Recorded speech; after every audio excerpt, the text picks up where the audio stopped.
messieurs, bonsoir et bienvenue à votre émission La Parole au quotidien.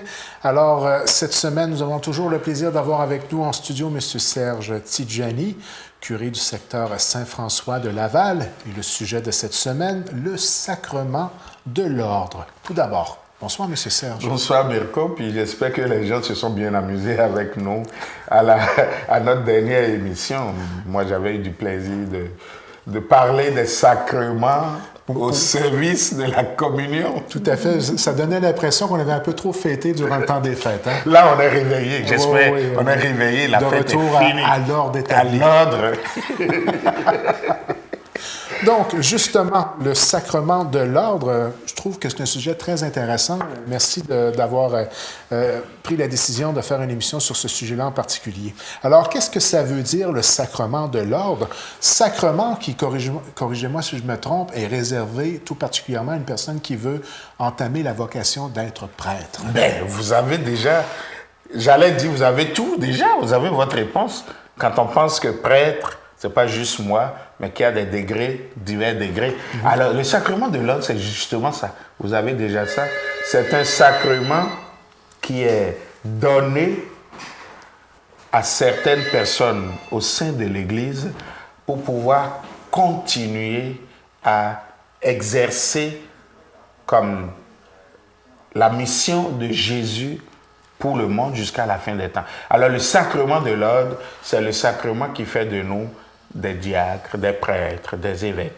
Et par ce sacrement-là, en plus d'avoir reçu un mandat comme tous les chrétiens, on reçoit la fonction spéciale de continuer à la tête ou dans les communautés à exercer la mission de Jésus.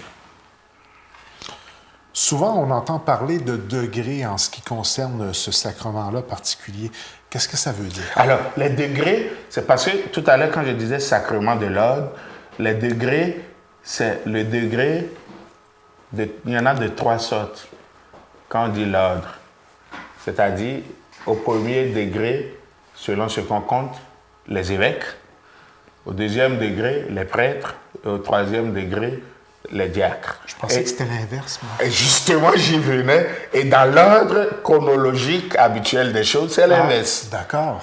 Parce que si tu regardes la pyramide, en haut de la pyramide, pour le sacrement de l'ordre, je vous comprends, c'est l'évêque, le prêtre, le diacre. Mais si tu regardes l'ascension... À partir du peuple? À partir du peuple, c'est diacre, prêtre, évêque. Et pourquoi on disait sacrement de l'ordre? Il faut retourner dans le langage romain ancien. L'ordre, on les a encore, il y a des séquelles aujourd'hui. C'est le nom qui était donné à des gens qui font partie d'une corporation, souvent civile. Donc, l'ordre des ingénieurs, l'ordre des médecins, l'ordre des dentistes, voyez-vous. Donc, en Église, le sacrement de l'ordre, puis vous voyez, c'est ceux-là à qui on donne, qui font partie d'un ordre, ils ont reçu un mandat spécial pour faire partie de l'ordre. Et quand il s'agit de l'action qu'il faut poser, c'est juste quand on fait partie de l'ordre qu'on le pose. Voyez-vous, vous n'allez pas faire venir un ingénieur des bâtiments ici pour regarder vos appareils. Vous n'allez pas faire venir un dentiste ici pour voir vos lunettes. Il faut appartenir à l'ordre là pour pouvoir exercer la fonction qui accompagne l'ordre. Et c'est la même chose dans l'Église. L'ordre, c'est l'ensemble auquel on appartient pour pouvoir exercer donc la fonction au sein de l'Église. Différence significative entre diacre et prêtre? Voilà. Alors, le diacre, pour commencer, au bas de l'échelle, pas parce qu'ils sont moindres, au service de la communauté comme Jésus serviteur. C'est ça. Puis tous, on passe par le diaconat. On devient tous diacres, même si on veut devenir prêtre, même si un jour on va devenir évêque. C'est le premier degré.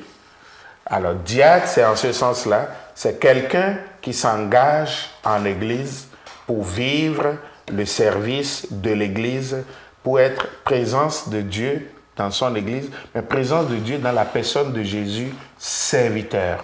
C'est quand même une étape de plus que simple chrétien. Ben, ce n'est même pas à dire simple, c'est plus que simple chrétien. On fait partie de l'ordre des prêtres en ce moment, de l'ordre du sacerdoce. On est déjà mis à part, on est consacré. Parce que pour entrer dans l'ordre des prêtres, des diacres, des évêques, il faut être consacré. Donc, on a été mis à part, on a été choisi et on a reçu cette fonction-là. Ça devient une vocation. Ça devient une vocation. Je comprends. Et puis, le diacre, il peut être un diacre pour toute sa vie, c'est ce qu'on appelle souvent le diaconat permanent. Il peut être le diacre le temps de devenir prêtre, comme ça a été mon cas à moi. J'ai été diacre 1 an, 3 jours. Avant de devenir prêtre, c'était le cursus normal. Puis après le sacerdoce, c'est celui qu'on a le plus. Et quand plus tard on a besoin d'un évêque pour la mission spéciale d'être la tête de toute la communauté, pour guider, enseigner, sanctifier toute la communauté, là, on choisit aussi l'évêque parmi les prêtres. Alors voilà un peu. Le sacrement de l'ordre nous met à part pour pouvoir exercer une fonction spécifique au sein de la communauté.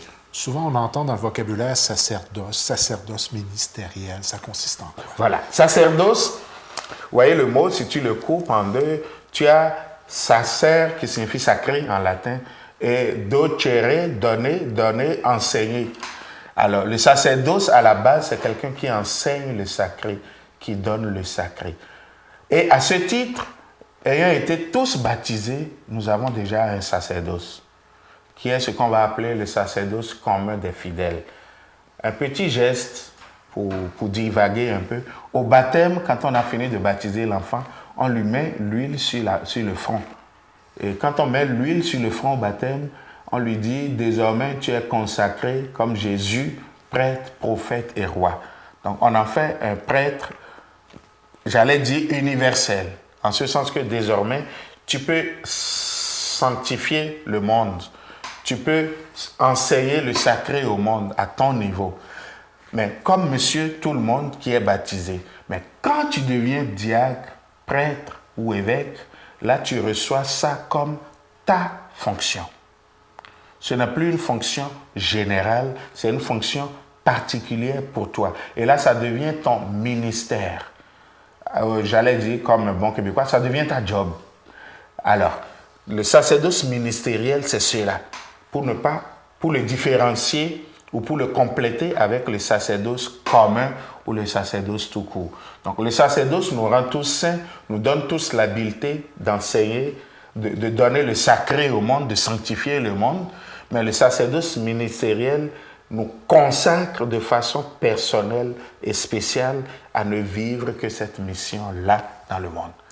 Les prêtres sont présents dans notre histoire depuis fort longtemps, même au niveau des Saintes Écritures, corrige-moi si je me trompe, mais les prêtres sont quand même présents, même au niveau de la Bible en tant que tel. Ben oui, justement, parce que dès le début, regardez, le prêtre, à la racine, il était quoi? Retournons encore là à nos mots, c'est quelqu'un qui sanctifie. Et dans tous les peuples, dans toutes les cultures, dans la relation entre les humains et Dieu, il y a toujours quelqu'un là qui est comme le lien entre lui et Dieu. Alors, le prêtre a existé, même encore aujourd'hui, le prêtre d'une façon ou d'une autre existe dans toutes les cultures, dans toutes les religions, pour être comme le médiateur entre le sacré et l'humain. Mais dans la Bible, on voit tout de suite que déjà dès Abraham, les prêtres existent pour faire des sacrifices. Et quand le peuple de Dieu va sortir d'Égypte et retourner en terre promise, déjà les critères vont être mis là pour parler de qui peut être prêtre. On parlait des prêtres de l'Ancienne Alliance. Il va y avoir même des livres, tout un livre entier, le livre du Lévitique, qui va parler de comment on organise la vie des prêtres. Mais il faut savoir que donc notre histoire de peuple chrétien part de ces racines juives-là, qui a connu les prêtres et pour qui, à la fin, l'image parfaite du prêtre, tous les prêtres qui étaient annoncés pour nous, se réalisent dans la personne de Jésus. Et donc, Jésus, lui, n'est plus un prêtre de passage pour nous, il devient le prêtre éternel. Et en cela, Jésus devient le modèle du prêtre aujourd'hui. Et si aujourd'hui, nous avons des prêtres dans notre église chrétienne catholique, ce n'est pas pour être à l'image uniquement des prêtres juifs, même si on a encore quelques séquelles ou quelques racines, mais c'est pour être à l'image de Jésus, premier prêtre pour nous. Est-ce qu'elle est exactement là, la différence entre les prêtres qu'on discute à l'intérieur des Saintes Écritures versus la mission des prêtres dans nos églises d'aujourd'hui? Oui, la mission des prêtres dans nos églises aujourd'hui a comme référence Jésus. et non plus seulement une ancienne alliance. Et on ne va pas faire de longs cours ici, mais si vous avez le temps, amusez-vous à lire la lettre aux Hébreux qu'on retrouve dans le Nouveau Testament, où le texte sacré va justement montrer comment désormais on n'a plus à vivre dépendant du sacerdoce de l'ancienne alliance, donc le sacerdoce juif, qu'on peut encore retrouver dans les temples juifs aujourd'hui, dans les synagogues, mais qu'on a à vivre le sacerdoce du peuple de Dieu et des ministres du peuple de Dieu à l'image de Jésus, qui devient pour nous le modèle du prêtre. Alors qu'on soit diacre, c'est pour être serviteur comme Jésus, qu'on soit prêtre, presbytre, comme moi, c'est pour être à la manière de Jésus dans le monde, qu'on soit évêque, c'est pour gouverner, diriger, enseigner, sanctifier le monde à la manière de Jésus. Si on dit que Dieu appelle, l'Église, elle fait quoi? Bon, pour nous, lorsque nous parlons de Dieu appelle, il faut qu'on retourne à Jésus lui-même. Jésus avait plein de monde qui le suivait. Mais avez-vous remarqué, de belles histoires d'évangile, parfois il y a des gens qui vont lui dire « Moi, je te suivrai partout où tu iras », puis il leur dit « Non, non, reste chez vous ». Il y a d'autres qui disent « Moi, j'aurais voulu te suivre, mais attends-moi quelques instants ». Puis il dit « Non, non, non, viens-t'en tout de suite ». C'est des scènes qu'on a. Donc déjà, pour nous montrer à la base que lorsque nous parlons d'une vocation, d'un appel, qui est-ce qui appelle? C'est Dieu dans la personne de Jésus. C'est Jésus qui appelle. Et quand Jésus appelle, on a plein d'histoires dans l'Évangile. On a les 12 apôtres qu'il a appelés. On a Zachée qu'il va faire descendre de son arbre. On a les 72 qu'il va même appeler à un autre moment. Donc, on voit Jésus qui a appelé plein de gens. Alors, c'est la même chose aujourd'hui. C'est Dieu qui appelle. Mais comment Dieu va appeler? Vous pouvez vivre une expérience qui vous fait dire, tiens, je pense que je suis bon pour faire un diacre. Bien, je pense que je suis bon pour faire un prêtre. Dieu vous laisse cela dans le cœur, puis vous laissez mûrir ou mijoter. Ou même Dieu appelle en parlant par d'autres. Toi, as-tu déjà pensé que tu peux être diacre? As-tu déjà pensé que tu peux être prêtre? Et quand Dieu appelle, ça ne suffit pas. Il faut bien que quelqu'un valide. N'oubliez pas, nous avons dit, si tu es prêtre, si tu es diacre, si tu es évêque, tu l'es au service de la communauté. Donc, il faut que la communauté valide ton appel. Est-ce qu'on pourrait dire que la vocation de l'Église, c'est justement cette participation-là de la communauté? Oui, la participation de la communauté déjà à la base, ce qu'on peut appeler le témoignage public, mais ça ne suffit pas. Tiens, il a l'air correct, il a l'air sérieux, il semble cheminer comme il faut, mais au milieu de ça maintenant, c'est qui l'Église qui t'appelle? C'est celui qui répond de l'Église. Donc, dans le contexte des prêtres, c'est l'évêque qui est là, qui, au nom de l'Église, va dire « Oui, vous êtes appelé pour faire un diacre. Oui, vous êtes appelé pour faire un prêtre. » Puis, ce n'est pas depuis quand vous avez l'occasion d'assister à une ordination de diacre ou de prêtre, vous allez voir un beau dialogue au début. Quand la célébration commence, quelqu'un se lève, ça peut être un prêtre, ça peut être un laïc, et dit à Monseigneur Père, l'Église vous demande d'ordonner X comme diacre, ou l'Église vous demande d'ordonner X comme prêtre. Et l'évêque va demander, savez-vous s'ils ont les aptitudes requises, ou bien s'il a les aptitudes requises? Oui, moi je suis prêt à leur donner, mais avant que je ne l'appelle pour qu'il soit ordonné, montrez-moi qu'il est capable. Puis on va dire, oui, on a consulté le peuple de Dieu. Il a fait son cheminement et toutes les personnes qui ont la responsabilité de valider ou d'étudier sa situation ont vu qu'il est bon pour être un diacre, qu'il est bon pour être un prêtre. Et il va dire aussi, j'atteste qu'il est jugé digne pour être diacre, pour être prêtre. Ce qui nous amène à mieux saisir le comment devenir prêtre, devenir évêque ou diacre. Ou diacre. Alors, on va enlever le plus simple. Devenir évêque, ça c'est le pape qui nomme. Alors, et il pourrait nommer parmi les prêtres. Donc, quand il y a un besoin qui se crée pour avoir des évêques, il y a toute une démarche, puis le pape, c'est toujours lui qui dit oui. Voyez-vous, donc c'est le pape qui appelle X au nom de l'Église à devenir évêque. Je ne peux pas me lever demain et dire je suis un bon prêtre, je pense que je suis rendu pour être évêque. Ça ne marche pas comme ça. Et maintenant, le prêtre qui l'appelle aussi, c'est l'évêque. quand il a fait son cheminement, quand il a eu la formation, mais ce n'est pas d'abord une question de cours d'université, mais quand tu as eu la formation, le cheminement qu'il faut, et que pendant toutes les années, tu as cheminé, tu as réfléchi, tu as validé, tu as évolué, à un moment, là, tu le demandes. La communauté te soutient et l'évêque dit « Ok, je te donne comme prêtre ». Et l'autre étape, qui est la première dans l'ordre des choses, tu veux être diacre, tu te présentes, tu reçois la formation, tu es équipé pour... On valide encore là avec la communauté et l'évêque dit « Nous vous choisissons comme diacre et on te fait diacre ». Donc, il y a toujours un cheminement. Et le cheminement, c'est ça qui te permet de mûrir ta vocation, de mûrir ton cheminement. Pour la petite histoire personnelle, moi, j'ai voulu être prêtre à l'âge de 7 ans. À 10 ans, c'était clair que c'était ce que je voulais. Mais je suis rentré au séminaire à 15 ans. Puis ça m'a pris 15 ans plus tard pour sortir. Avant, sans aucune garantie, parce que tu peux finir tout ton séminaire, puis l'évêque peut dire, ben, penses-tu, on n'a pas besoin de toi. Ton caractère ne fait pas, ta science ne fait pas, ou même ta personne ne fait pas, ou bien tout fait, mais moi, je n'ai pas besoin de prêtre. Donc, je ne te donne pas, puisque je n'en ai pas besoin. Voyez-vous? Donc, ça prend quand même un bout de temps pour se préparer.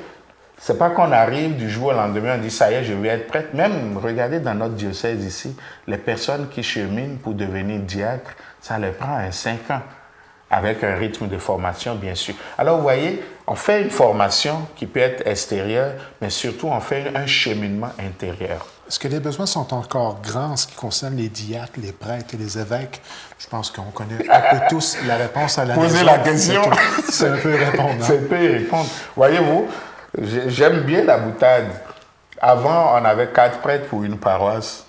Mais aujourd'hui, au moins dans notre Québec ici, qu'est-ce qu'on a? On a 4 paroisses pour un prêtre, en général, et même plus. Déjà pour nous montrer que si l'Église a besoin de têtes pour vivre, de gens pour la guider, si la communauté a besoin de personnes pour être l'image de Jésus, si la communauté a besoin de bergers pour être son pasteur, pour la conduire, eh bien, on a encore besoin aujourd'hui de diacres pour être le modèle de service de Jésus au milieu de nous. On a encore besoin de prêtres, presbytres, pour être la personne qui crée le lien, qui est la tête de notre communauté et qui crée le lien de la communauté. On a encore besoin d'évêques pour coordonner. Et c'est là que c'est important de ne pas penser que c'est facultatif. L'Église catholique est une Église qui a toujours eu, qui aura toujours besoin de prêtres. Et ça, on ne peut pas l'effacer, peu importe où on est sur la planète. C'est pour ça que c'est toujours important de prier pour les vocations et de demander au bon Dieu de nous donner des gens qui sont capables d'être des diacres, des prêtres, et des prêtres qui sont capables un jour, si l'Église le veut, de devenir des évêques. Donc, est-ce qu'on a besoin de prêtres? Dites-moi, vous autres à la maison, qu'en pensez-vous? Je pense que oui. Et si on en veut quelque chose, on travaille pour ça. Maintenant, on va se démêler un peu. Okay. Parce qu'il y a plusieurs noms qu'on peut apporter à différentes personnes qui ont la vocation de servir la communauté dans une vie chrétienne. Souvent, on va entendre curé. Et même moi, à chaque début d'émission, je dis le curé Serge Tidjani. Des fois, j'ai toujours, on dirait, mon instinct me dit, j'espère que j'ai le bon terme, vous me l'avez confirmé. Mais on se demande toujours vicaire, pasteur, abbé, père, monseigneur, sainteté, excellence, qui me fait penser aux Trois Mousquetaires, éminence aussi, Trois Mousquetaires, même chose. Cardinal. Oui, tout à fait. Pape, tout ça. C'est quoi tout ça? C'est quoi tout ça? Bon. Est-ce qu'il y en a un qui est plus payé que l'autre? Moi, je m'amuse à dire, heureusement que c'est pas ça qui va compter quand on va entrer au ciel. Tout à fait. Mais oui. c'est ce qu'on aura fait de la mission qu'on a eue, de ce qu'on aura fait, de la fonction que Dieu nous a donnée, la vocation qu'on a reçue. Vocation est le terme. Et c'est ça. Oui. Ce qu'on aura fait de cela, je pense que c'est là-dessus que Dieu va nous dire, oui, tu as accompli ta mission dans le monde. Mais bien sûr, il faut appeler les gens par un nom. Puis c'est bien drôle, nos noms nous viennent parfois du purement biblique, puis c'est beau, mais parfois ils nous viennent aussi du purement seigneurial, du Moyen-Âge ou de la cour ou des cours d'Europe. Alors on va les passer quelques-unes, une à une. Un curé. Le curé, dans le langage, ça vient du latin cura, qui signifie soin. Alors, un curé, c'est à la base un prêtre qui a la responsabilité de prendre soin d'une communauté. Donc, c'est ça. Ce que vous êtes. Ce que je suis, dans mon cas. Donc, un curé a la responsabilité d'une communauté ou de plusieurs communautés, comme dans notre cas. Moi, je suis curé de 5 paroisses, vous le savez. Alors, ma responsabilité, c'est prendre soin de cette communauté et la guider à ce titre-là. Donc, une mission qui est d'être à la tête de la communauté comme un berger à la tête de son troupeau pour guider. Et curer, le mot est fort, prendre soin. Ce n'est pas seulement être là, donner des ordres, mais prendre soin. C'est ce qui fait que le curé, comme curé dans son langage, il va faire attention aux plus vulnérables, il va aller visiter les malades, il devrait pouvoir aller en prison, prendre soin des bébés, parler aux enfants à la catéchèse, va voir les vieux, encourager ceux qui sont forts. Donc, j'allais dire, comme en anglais, il take care, il prend soin de la communauté. C'est ça, un curé. Ça va là-dessus? Oui. Alors, un vicaire, en temps normal, c'est un prêtre aussi. Mais un prêtre qui, dans une paroisse, dans une communauté, a la responsabilité d'aider le curé dans sa mission. Donc, comme un collaborateur. Nous autres, en Gaspésie, il n'y a plus tellement de vicaires. On n'en a plus tellement. On a des collaborateurs, mais un vicaire, c'est-à-dire un prêtre qui est là tout le temps et qui travaille avec le curé, on n'en a vraiment pas beaucoup. On en a peut-être encore 2 ou 3 paroisses, secteurs sur notre totalité. Alors, le pasteur, c'est quelqu'un qui fait quoi? Un pasteur, à la base, c'est quoi? C'est un berger, c'est le même mot. Alors, le pasteur, c'est quelqu'un qui guide la communauté. Donc, le pasteur, c'est la fonction du curé. Et parlant du curé en ce moment, le pasteur, c'est aussi celui qui aide le curé. Mais le pasteur, c'est d'abord le curé. Donc, c'est un prêtre aussi, à l'image de Jésus. Quand Jésus, dans l'évangile de Jean dit, chapitre 10, Jean chapitre 10 dit, « Je suis le bon berger », alors le prêtre, le vrai pasteur, c'est ça. Ça va? Abbé et père, ça veut dire la même chose. Abbé en hébreu signifie papa. Père en français signifie papa. Donc, le prêtre, tout prêtre, peu importe qui il est, tout prêtre est d'abord un père. Un père à l'image de Dieu dans le monde et un père pour ses communautés. C'est important quand je dis un père à l'image de Dieu parce que peu importe votre âge, si vous êtes prêtre, vous êtes l'image du Père pour la communauté. Vous êtes l'image de Dieu, Père pour les autres. Et ça implique dans les deux sens, moi qu'on appelle abbé Serge ou qu'on appelle Père Serge, c'est une responsabilité. Et celui qui m'appelle abbé aussi ou qui m'appelle Père, c'est une responsabilité. Il engage aussi une confiance. Et je trouve que c'est important. Quand nous, les prêtres, on se fait appeler père, de comprendre ce que ça implique. Et quand les gens m'appellent père et qu'après je dis, voici ce qu'il faut faire, qu'est-ce qu'un fils? Alors je taquine parfois les gens en disant, tu es ma fille, tu es mon fils. Mais plus qu'une blague, c'est une question profonde à l'intérieur. Tu te comportes vis-à-vis du peuple de Dieu comme un père. Ce n'est pas un paternalisme, mais une responsabilité de père. Être pour les gens le visage de Dieu, Père dans la communauté. Il va y avoir quelques manipulations. Dans les monastères, on va parler d'abbés, parce qu'eux, ils sont vraiment entre eux. Dans les communautés religieuses où il y a des prêtres, on va parler de père. Mais fondamentalement, le mot lui-même, ça signifie papa. Alors voyez-vous, quand vous m'appelez monsieur l'abbé ou quand vous m'appelez mon père, vous savez à quoi vous vous engagez. Puis quelques autres, Monseigneur, ça nous vient pas du Moyen-Âge, mais des cours d'Europe. Alors, Monseigneur, c'est le titre qu'on donne à l'évêque. Alors qu'on dit au prêtre, mon père, ou à l'évêque, on dit Monseigneur, parce qu'on disait monsieur à tout le monde, et comme dans nos cours au XVIIe, XVIIIe siècle, les évêques étaient des seigneurs, au même titre que les autres princes et rois, ils sont devenus des Monseigneurs. D'accord. Ça ne sort pas de la Bible. Ça sort juste du monde occidental. Et Excellence, en ce moment, c'était le titre qu'on donnait quand on disait mon père pour monsieur l'abbé, pour nous autres, pour l'évêque, on allait dire Excellence, Monseigneur X. Donc c'est juste un titre. Et on disait Éminence quand cet évêque-là est un cardinal, c'est-à-dire il ne met pas du violet sur la tête, il met du rouge, lui, on va dire Éminence, Monsieur le cardinal. Donc, c'est un titre, c'est juste un titre. Et je taquine encore, si du rouge, il passe au blanc, il devient pape. Et qu'il porte. Alors, on va dire Sainteté, le pape François. Donc, vous voyez, c'est des titres. C'est des titres. Et moi, je dis, si tu portes un titre, tu portes une responsabilité. Et voilà un peu, si on faisait le tour de notre vocabulaire. Il y en a d'autres, Monsieur l'abbé, puis, bon, puis etc.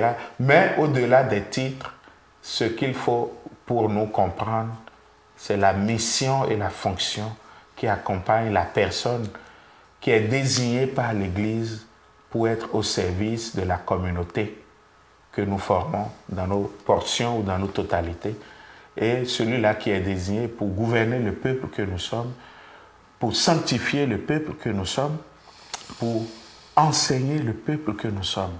Et ça, on en a besoin aujourd'hui, des diacres, des prêtres, des évêques, un pape, ça en prend un, c'est assez.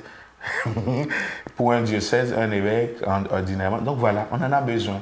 Il faut toujours prier pour en avoir. Vous disiez en début d'émission que vous aviez une grande admiration par rapport au sacrement du mariage. Moi, je terminerai l'émission de cette semaine. Naturellement, vous allez avoir, comme à l'habitude, toujours le dernier mot, mais j'aimerais quand même souligner l'admiration que j'ai pour le sacrement de l'ordre et de la vocation que vous avez décidé d'entamer dans votre vie, malgré un cheminement de 15 ans.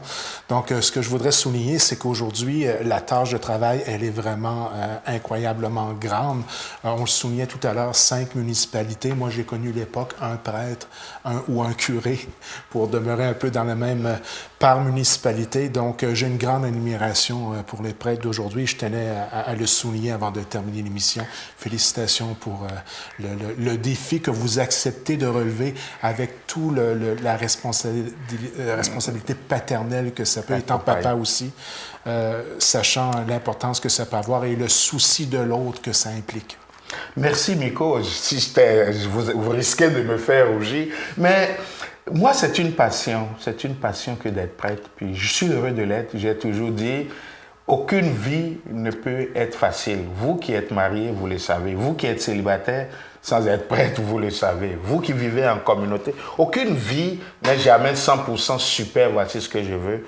Mais quand tu trouves des raisons à être ce que tu es, il n'y a rien qui remplace ça. Puis, moi, ça fait déjà 15 ans que je suis prêtre. Ça m'a pris 15 ans à cheminer et à me décider. Puis, je suis encore. Et une chose qui est toujours importante, quand on dit notre curé a fait ci, les prêtres a fait ça, puis que c'est beau, moi, je dis toujours, il ne faut pas oublier qu'il y a du monde qui nous soutient et qui travaille avec nous. On va féliciter le prêtre. Mais je suis curé de 5 paroisses. Si je n'avais pas un vicaire, un collaborateur qui m'aide quand je ne suis pas là, je ne peux pas être à Saint-Louis en même temps. Si je n'avais pas de bénévoles laïcs ou que d'autres prêtres dans leur paroisse n'ont pas d'agent de pastoral pour les aider, ils ne tiendront pas le coup. Donc, il y a toujours des gens qui travaillent avec nous. L'essentiel, c'est d'arrimer les tâches, de se coordonner pour que chacun sache qui il est et quelle est sa fonction. Puis voyez-vous, moi, je travaille prêtre en 5 paroisses, et en même temps, je suis à Gaspé, vous le savez, chaque semaine, pour travailler au diocèse, comme le chancelier du diocèse. Puis je suis heureux au milieu de tout ça, et je taquine le monde en disant, si c'était le travail qui faisait maigrir, on vous verrait tout. Mais la base est là, la joie de faire ce qu'on fait, d'y mettre tout son cœur et de laisser Dieu faire grandir ça. Et merci à vous qui nous écoutez et vous qui nous acceptez, nous les prêtres, moi le premier, qui nous acceptez tels que nous sommes. Parce que le fait qu'on a imposé les mains sur nous pour nous ordonner, ça ne fait pas de nous des Superman, ça ne fait pas de nous des hommes parfaits. On a toujours l'obligation de modèle dans le monde, mais on n'est pas toujours parfait. Et j'ajoute heureusement, ça nous permet de vous ressembler un peu plus et de savoir mieux vous aimer dans les moments les plus difficiles. Merci à toutes les communautés, Cap d'Espoir, Val d'Espoir, Sainte-Thérèse, Grande-Rivière et Percé. Merci pour cette complicité que vous avez et pour cet amour qui se développe entre vous et vos prêtres. et que Dieu lui-même vous bénisse. Bonne semaine à vous.